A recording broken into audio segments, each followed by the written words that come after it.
So I wonder how long they'll put off Stark getting the sword.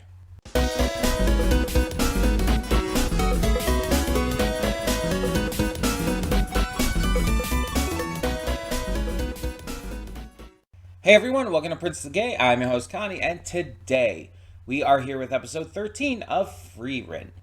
And there's a couple things I want to talk about before we really get into this. First off, I made a mistake last week when I was mentioning the timeline and everything. Apparently, the second half of the episode did still take place 29 years after Himmel's death instead of 30. And I just misread it because you have white text on a white background. It was hard for me to read. So that's not really my fault, but I do want to address that I was wrong. It's just I couldn't properly read it. I went back and looked at it with the full VLC screen up, and it's oh yeah, I could tell a lot easier that way. But that also was confusing. I know they switched scenes and everything, but they didn't need to have it say it's 29 years after again. It's they did that at the start of the episode.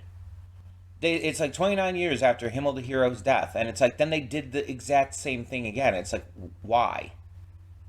It hasn't changed. You don't need to express that it hasn't changed. I don't get it. But the second thing is, I was talking before about how I plan to take one more break from this series. Due to this being 28 episodes, it's the kind of series I feel like I'm going to need another break on before we finish the season. And I found out when this current arc ends, and I think it's going to be the perfect time. This current arc ends at episode 17. So once we get to that episode, that's where we'll leave off, and then we'll have 18 through 28 as our last set, basically.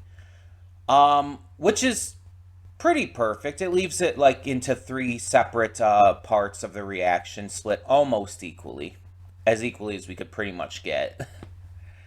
And so it's yeah, that works out. So yeah, episode 17 is going to be our stopping point. After that, we're going to take another break. Hopefully it won't be as long, but we'll see. So just letting you know that ahead of time. As for what happened last time. So it's very clear Stark is going to get this sword. It's obnoxiously clear. Everything is being set up for it, and it's actually a surprise Stark didn't try it or go back and try it ahead of time. But I think Stark also has a little bit of self-consciousness issues. We saw that when we first met him. He definitely doesn't see himself as worthy. So I'm wondering if they're going to wait to have him pull the sword until later on. But the problem is they're continuing on in their journey, and if they get too far, it's why would they go back all that way?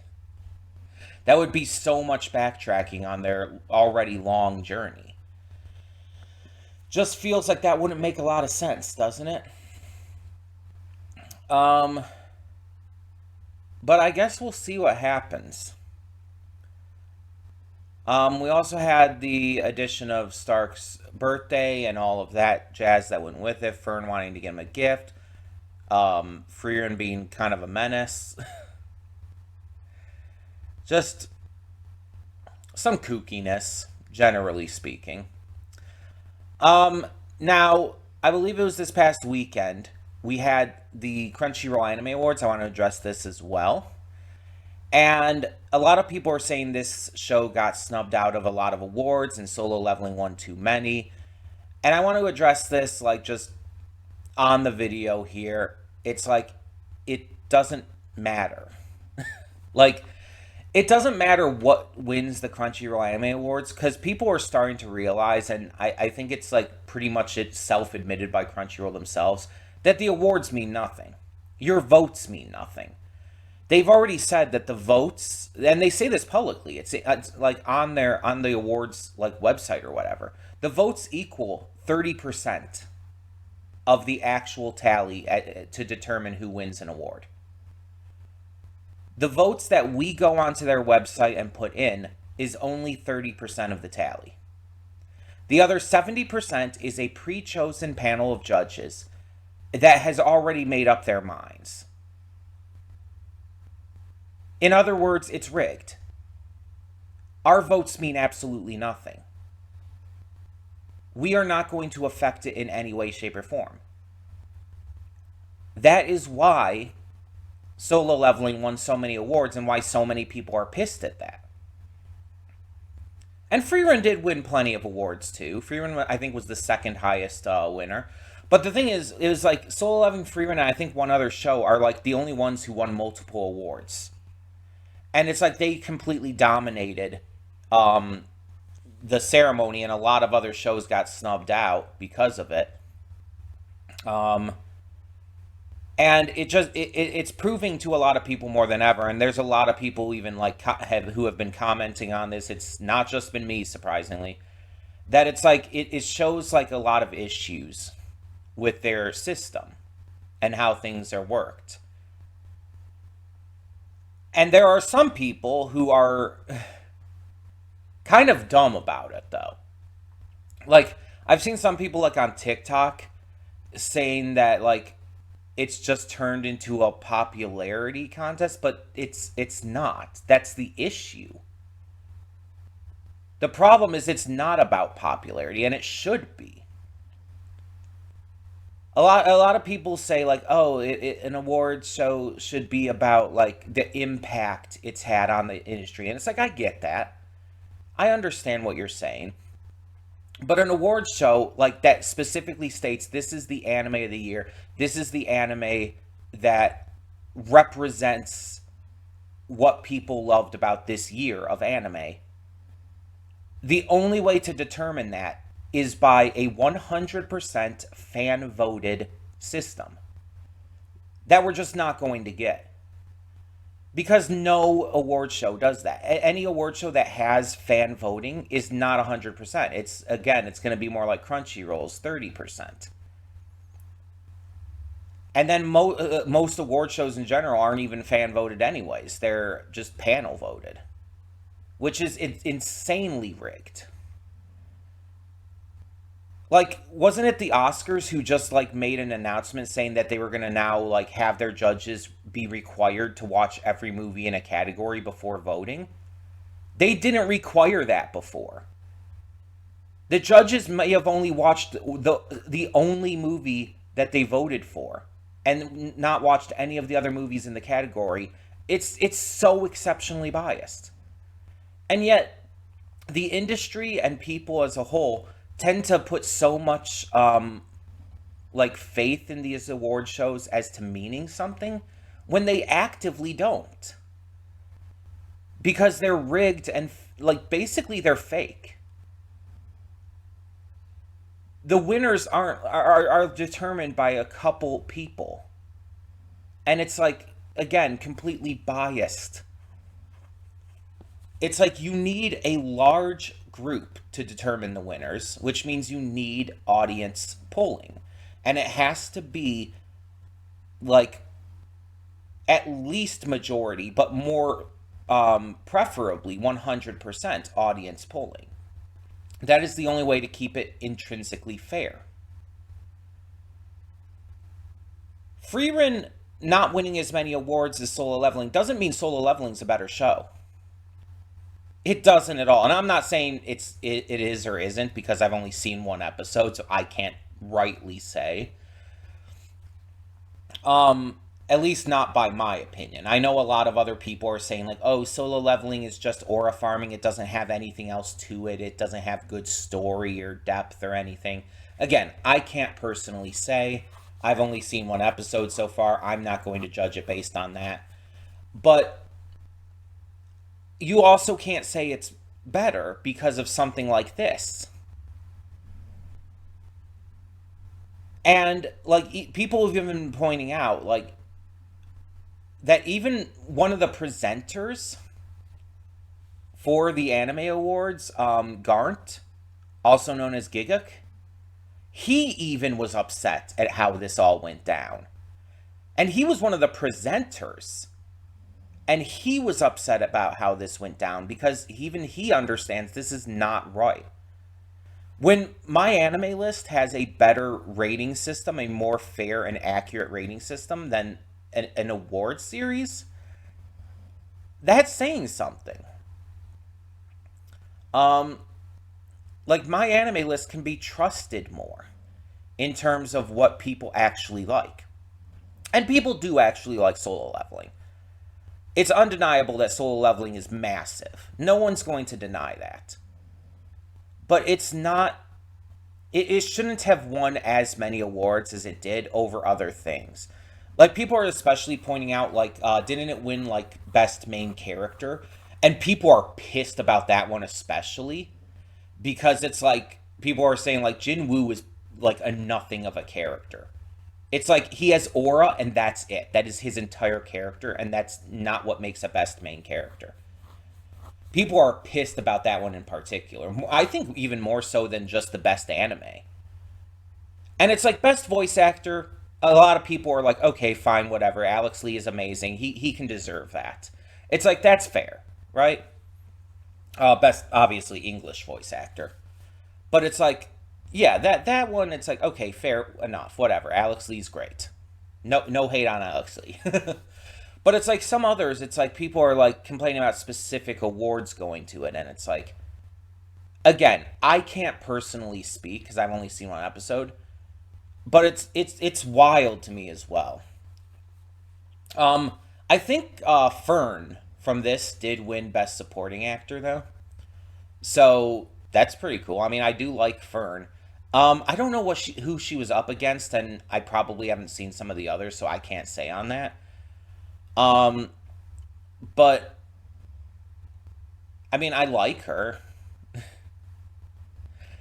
I don't know if Lazarus was, or no, Lazarus wouldn't be. Lazarus is too new. I was gonna say I don't know if Lazarus was nominated for anything, but no, that would be next year's. Lazarus is way too new at the moment to be. Yeah, it wouldn't count for this year's. Lazarus could be a good one for next year though. For soundtrack, for a lot of things, for action, if they have like a choreography or fight category. I don't know what all the categories are. I haven't paid attention to the anime awards for years now because again, it's rigged. And apparently there was one year I've been told. I was told like 2017. I want to say it was where they actually did 100% fan voted. And it's like, why didn't they just continue that? I don't understand. I just don't get it. And I mean, like, with, like, the jokey award thing I do on the channel at the end of the year, the Princess of Gay Awards, it's like, that's not meant to be in the same kind of realm. It's meant to be kind of like a little, like, parody of award shows. And it's more for me just, like, to let you guys know everything that I loved over the course of the year that we reacted to. Everything that really impacted me the most. Stuff like that. It's not meant to be like an actual award kind of thing. Um, because for one, we don't have enough subscribers or viewers on this channel to do something like that in like reality. There's not enough active people on this channel to make something like that even possibly work. But I also bring in your guys' votes into account as well, and like you guys get to like the gold members on the Discord get to have their votes mentioned as well, what their choices are. So it's not just me.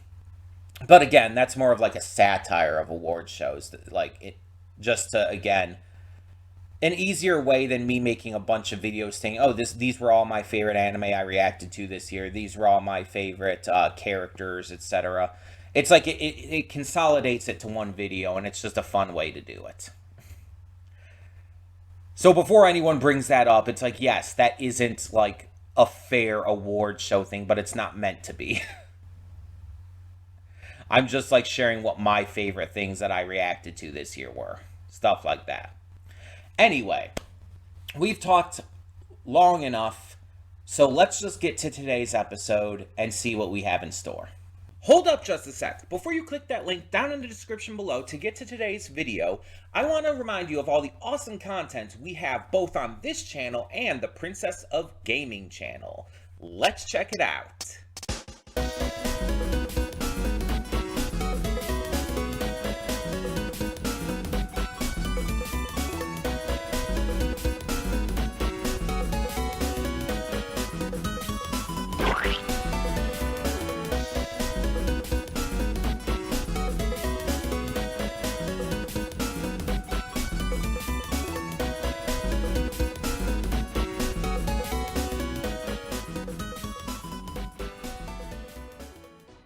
And we are back, and we'll begin with spoilers in 3, 2, 1, now. So, I had brought up this idea before, I believe, like the idea of the party expanding beyond just these three, because I've said it before now, and I've said it in this reaction and everything, but Fern and Stark are the only ones who I knew traveled with Frieren. Because in everything, like, I had seen, like, outside of just reacting to the series, it's just been them. But that doesn't mean it's only them. And the possibility of them gaining more party members has always been in the cards. It's like Delicious in Dungeon. While, like, pretty much all the advertising just shows the main party we have known since, like, episode 1. The fact that others could join them, like Izutsumi, has never been out of the cards. And, of course, they make allies who will, like, temporarily travel and work with them and stuff. But it's like, yeah, it's never been out of the idea that others could end up joining them. I mean, to be fair, Senshi wasn't originally part of their party either. He joined them while they were going back in to save Fallon. And then they lost 2 members of their party as well from before. So it's like the party has changed up even like prior to the series really starting. And so we know what the party was like with Frieren's original journey. And now we're getting a sort of new party opening up. I definitely think that when they find his friend, because I think they're going to, that he's going to join as well. And I think that because, like, think about who was in the original party. They had the mage Frieren. They had the priest Hyder. They had Eisen the dwarf, who was, like, kind of a barbarian class almost. You had Himmel the hero, who was, you know, a warrior class. It's like you had all of these different classes represented. Here we have Frieren and Fern, who are both mage class. We have Stark, who would be more barbarian class, like his master Eisen. And now we have a priest with Sign. Based on his attire and everything, his friend looked like he could be a warrior, so that would add in another class there. One class we don't have is an archer, so that would be interesting if we brought, like, an archer in somehow as well. But it's like, this party absolutely could expand, and I know there's going to be a second season of this series, so it's like, I definitely think we might get his friend as part of the party, and even someone else down the line. Like, I'm actually all for the idea of seeing this party expand. Now let's talk about Sign as a character. So Sign, like Hyder, is a priest with vices. Except while Hyder only had one vice, that being his love of drinking, Sign has a lot of them. He's not only a drinker, but he's a smoker, he's a gambler, he likes older women, which that's not really that much of a vice. That's not really bad. But also, that led to the Frieren kiss moment, which, again, I have seen that gif before. I've seen that gif actually quite a lot. I think it's probably the gif I've seen the most from this series. prior to like I think even starting it. Um, and so it's like it's fun to finally see that in context. And to find out that was her master Flame's seduction technique is hilarious. I absolutely want to see like a flashback of Flame doing that. Like I really need to see that. um but yeah, that was great to see. But I also like the parallels here. There were great parallels between Frieren and Sign on how both of them felt like it was too late for them to go on this journey. Frieren because of like her age and everything that had happened already, and Sign because he felt like it's been 10 years since his friend originally invited him. He wasn't ready to go at that time because of what he and his brother had going on, and he really felt like he just he it was too late at this point to just start on a journey like this.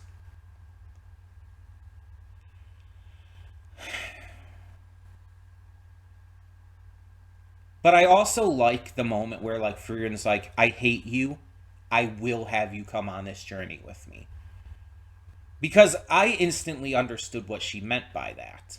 And when she explains, it's like, this is the I need to make this push, because she's again relating it back to Himmel, pushing her to go out of her comfort zone.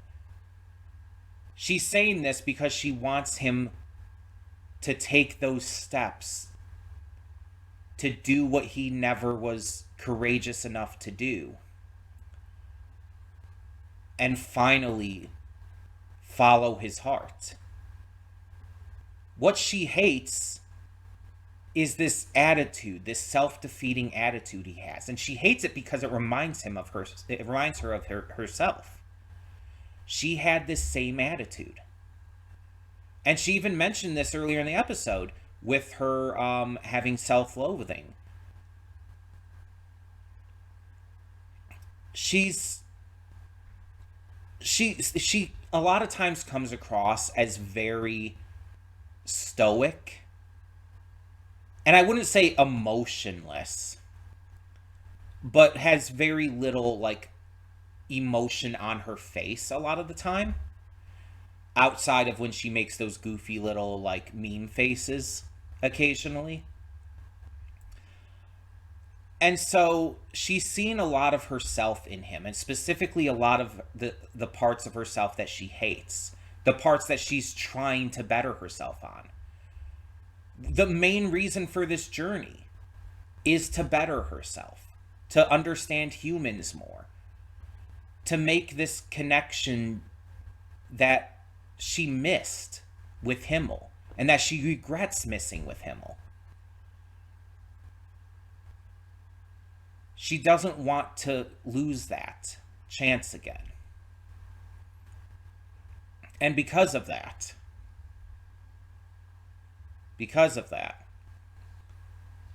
she hates him, because she hates herself. And that's kind of beautiful, like in a way. Because it shows that she's self-aware about her own downfalls, her own mistakes, her own issues.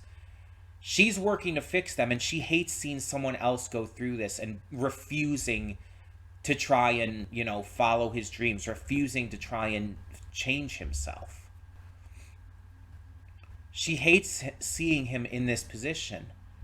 And that's why she was so insistent on making sure he came with them.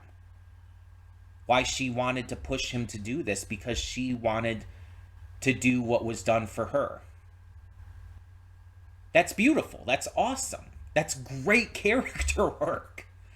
Like, there's so much depth and nuance to Frieren's character that if you only looked on the surface, you might not see. And I've heard people say again, this is kind of in regards to like the entire anime awards, and like there are people who like are defending like Jinwoo winning like best character over her, and like saying like Frieren's a boring character. She doesn't have that. She's not that interesting. It's like, You clearly haven't watched the series, or at least not watched enough of it if you think that. Now, again, I can't say about Sung Jin Woo. I have only seen one episode of that series of Solo Leveling, so I rightly cannot say. But Frieren has so much depth to her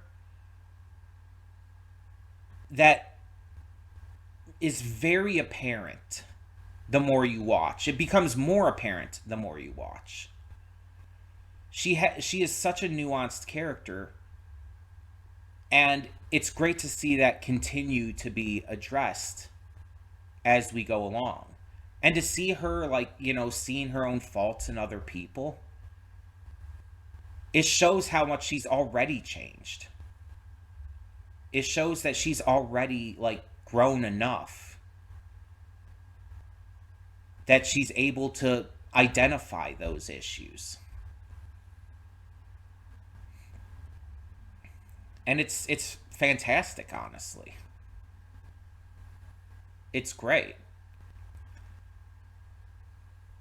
And I'm very, very excited to see how he meshes well with the rest of the party. We got to see a little bit of his interactions here, but, like, we haven't really seen him, like, blend into the party yet. It's just like with when a new crew member joins in One Piece. Most of the time, it's like, oh yeah, we'll have seen the crew interacting with them throughout the arc, but we don't really get to see how well they, like, blend into the crew until after they join. You only get, like, a taste. The only exception being Jinbei, and that's because Jinbei was built up so aggressively prior to him joining. But, like, all the other members, like Brook and whatnot, in Thriller Bark, we see them interact with Brook a lot prior to him actually officially joining. And we get to see the crew, like, getting used to him after, like, getting over the fact that he's just a talking skeleton and shit. But we don't actually see how well he blends with them and how well he, like, integrates as part of the crew until afterwards. Until, like, we get to the aftermath of Thriller Bark going into Shabandi. That's when we really start to see it. And the same with Frankie. During the likes of Water 7E's lobby, we only get the glimpses at what he's like with the crew, how he interacts with them. But it's after Eni's lobby that we truly see him blend in and integrate and connect with the crew in a way that he hadn't before. That's the kind of shit that we're getting here. We get glimpses at how he's going to interact with the likes of Fern and Stark and Frieren, but we haven't fully seen that integration yet. And we're going to see it probably right away next episode, but in the episodes to come generally. I also like that this village has direct connection to Hyder. Both of these brothers having met him in the past, and him being, like, so deeply connected to one of the main reasons why Sign was so, like, afraid to leave, because he felt like he would be leaving his brother behind, and he felt like his brother had made this decision for him and everything, and so to stay instead of going to the city. So, like, you understand his point of view, but you also understand that he's being an idiot and needs to leave. This slap was exactly what he needed, though. It was a wake-up call. Because that was, I think, the biggest reason for him, for staying, even back 10 years ago when his friend left. It was all because of his brother. And so, with his brother now slapping him and telling him he doesn't regret his decisions and he hates seeing him live in regret, it's like that was the wake-up call he needed more than anything else. Like, Frieren and them consistently bothering him and whatnot, like, that set the stage. That absolutely set the stage for it. But it was his brother's slap that woke him up. And so he's saying right now it's just temporary until he finds his friend. And it might be. Or his friend might join as well and they just might stay together. We don't know. Or his friend could be dead. It's possible. I don't think that's going to be the case. but it's absolutely possible.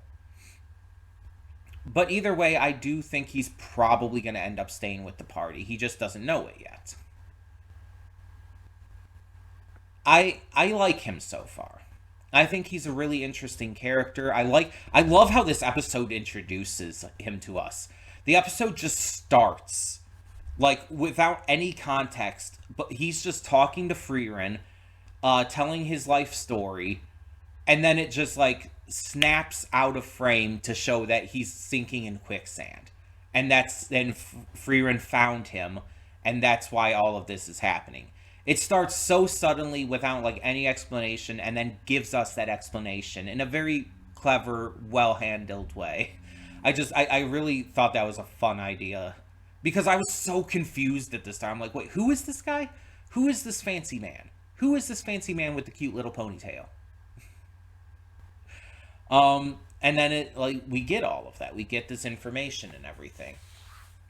It like it catches us off guard with something we don't understand, with something we're not like quite getting what's happening. It's like I'm like almost wondering, did I miss something at the end of the last episode? And it's like, no, this was the intent. It was meant to like catch you off guard and make you question what's going on here.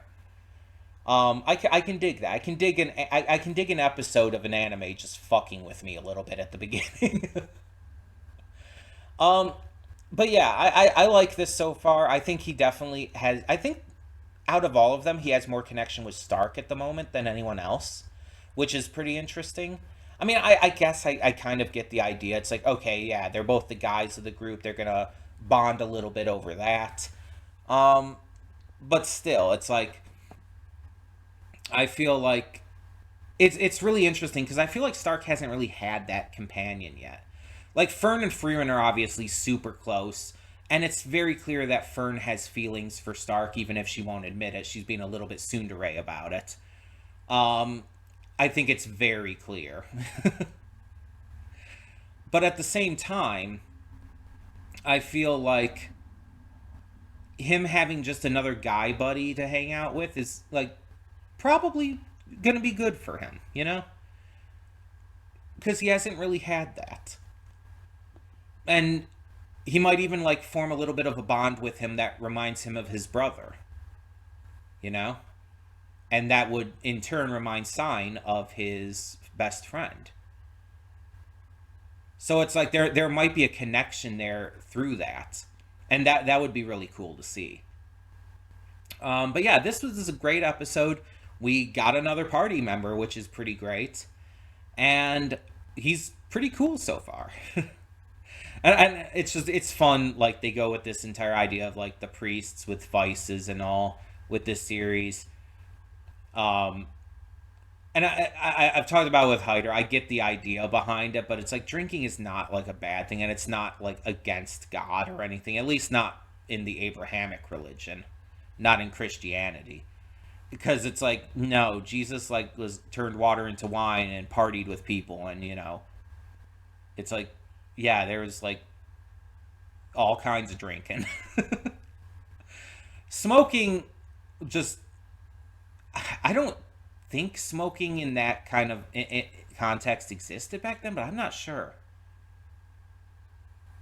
I might be forgetting something, like because I don't have this encyclopedic knowledge of the Bible or whatnot, or of those like of that time period. Did they have some kind of smoking back then? I mean, it's possible. I don't think pipes were around at that time. I don't know, but they definitely had gambling, and that one is a vice that you could be against because that one actually Jesus was shown to be against. Um, that one you could actually use there. Being into older women, that's nothing. That's a nothing thing. Um, Also entirely fair. Nothing wrong with being into some milfs. Also, I love that they just said milfs. That's just amazing. Um, that's great.